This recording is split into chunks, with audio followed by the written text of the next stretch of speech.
Hola, buenas tardes. Mi nombre es Belén Rodríguez Riega, soy licenciada en nutrición y el día de hoy les voy a presentar el artículo que trata sobre la comparación entre un régimen sin gluten y un régimen con gluten en los síntomas de pacientes con síndrome del intestino irritable. Es un artículo del Journal of Family Medicine and Primary Care y fue publicado en el 2019. Como contenido, veremos la introducción, los materiales y métodos, el análisis de datos, los resultados, la discusión, conclusiones y apoyo financiero y conflictos de interés. Comenzaré con la introducción. ¿Qué es el síndrome del intestino irritable? Es un trastorno funcional del tracto digestivo que se puede diagnosticar en función a los síntomas. Puede haber dolor abdominal crónico o deposiciones en ausencia de causa orgánica.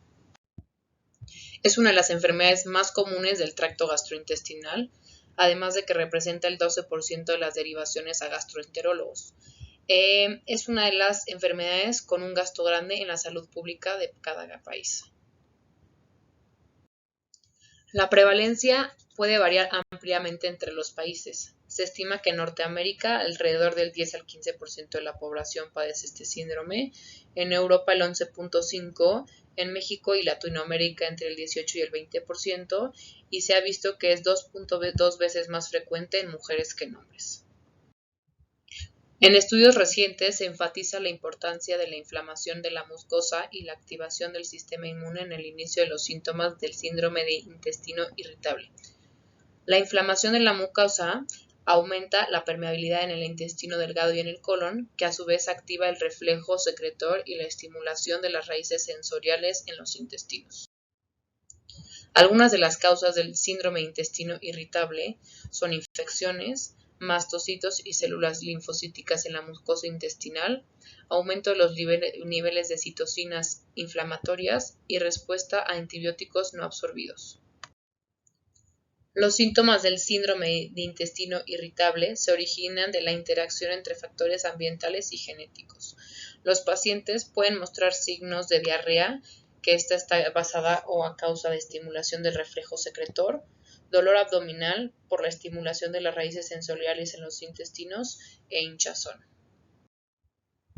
La relación entre los síntomas del síndrome de intestino irritable y la dieta sin gluten es complicada y poco comprendida.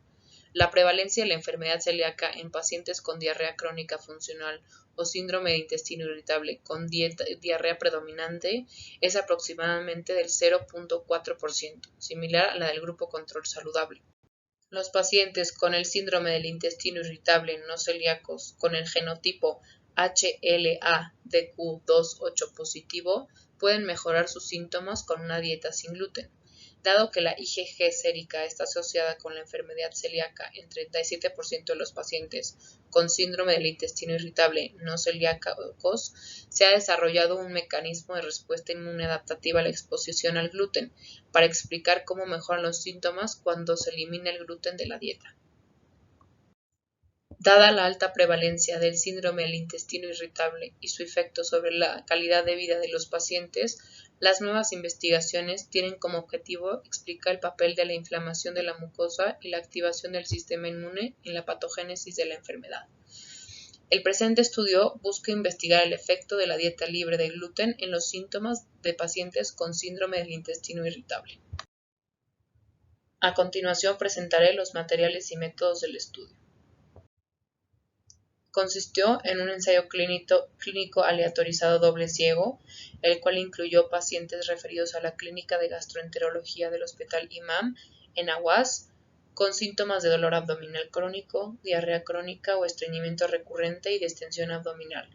En total se incluyeron a 140 pacientes con síndrome del intestino irritable y criterios diagnósticos de Roma III sin respuesta al primer y segundo tratamiento. Estos fueron divididos en grupo intervención y grupo control. Los pacientes diagnosticados con enfermedad celíaca o causas orgánicas fueron excluidos. Los cuestionarios iniciales fueron contestados con un entrevistador e incluían datos demográficos y los síntomas de los pacientes. 4 semanas después de la finalización del tratamiento, el cuestionario de síntomas fue completado por los pacientes una vez más. La respuesta al tratamiento fue evaluada en base a los siguientes criterios. El primer criterio fue la escala de calificación de síntomas gastrointestinales, el cual consistía en darle una puntuación del 0 al 3 a la intensidad de los síntomas. Fueron contemplados los síntomas de dolor abdominal, gases, disminución o aumento de las deposiciones, consistencia fecal, necesidad urgente de excreción de heces y defecación insuficiente.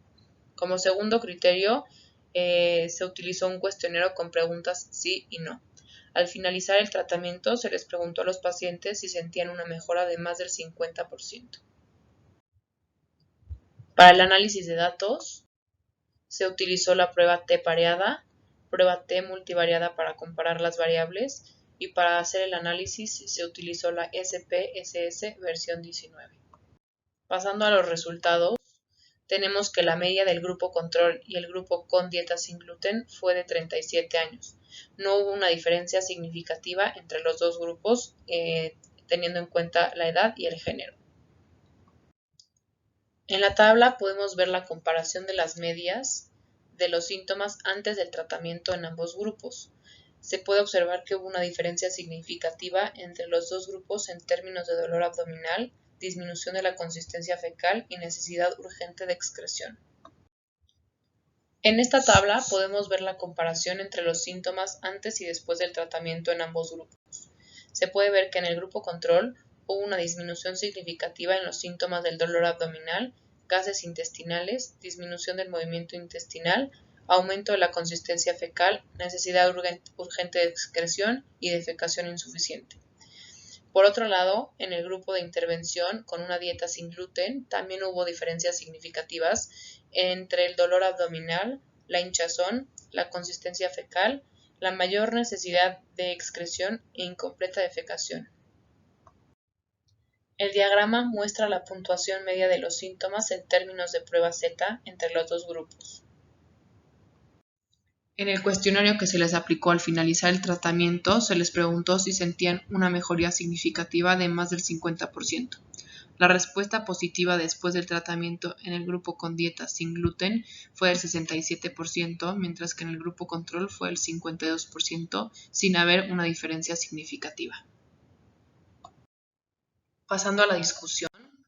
Según los resultados del presente estudio, la dieta sin gluten en pacientes con síndrome del intestino irritable condujo a una mejoría significativa en los síntomas en 12 semanas, además de que una dieta sin gluten y evitar alimentos que causan flatulencias podría mejorar la sintomatología. Muchos estudios coinciden que una dieta libre del gluten o baja en este puede disminuir significativamente los síntomas del síndrome.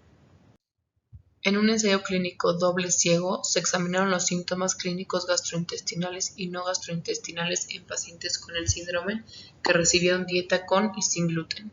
Fue realizado en 34 pacientes con el síndrome que mostraron una mejoría en los síntomas con una dieta libre de gluten durante más de 6 meses antes de la intervención. Sin embargo, después de los 6 meses, una gran proporción de los pacientes en el grupo con gluten respondió negativamente al resultado de las preguntas iniciales. Comparando con el grupo con gluten, los del grupo sin gluten tuvieron una mejoría significativa del dolor e hinchazón. Sin embargo, no se encontraron diferencias significativas en los eructos y náuseas. Biesikiewicz y colaboradores evaluaron todos los criterios del síndrome de intestino irritable en todos los pacientes para investigar la sensibilidad al gluten no celíaca. Existieron varias razones por las cuales una dieta libre de gluten puede tener un efecto positivo en el síndrome de intestino irritable. Esto puede atribuirse en gran parte a la falta de fibra en una dieta libre de gluten, lo que podría facilitar la digestión. Se cree que puede haber una sustancia distinta al gluten en el trigo que estimula el sistema inmune. Seguramente, tripsina y amilasa o carbohidratos fermentables de cadena corta en el trigo causan los síntomas. Este estudio sugiere que la dieta sin gluten es útil para los pacientes con síndrome de intestino irritable para reducir los síntomas. Atkinson y colaboradores investigaron 150 pacientes con síndrome de intestino irritable que se sometieron a dietas con y sin inmunoglobulinas G. Este estudio demostró que los alimentos basados en anticuerpos IgG pueden reducir síntomas del síndrome. Ya que la enfermedad persiste por mucho tiempo y los efectos de los tratamientos a largo plazo no se han establecido, la dieta puede ser efectiva en el control de los síntomas de estos pacientes.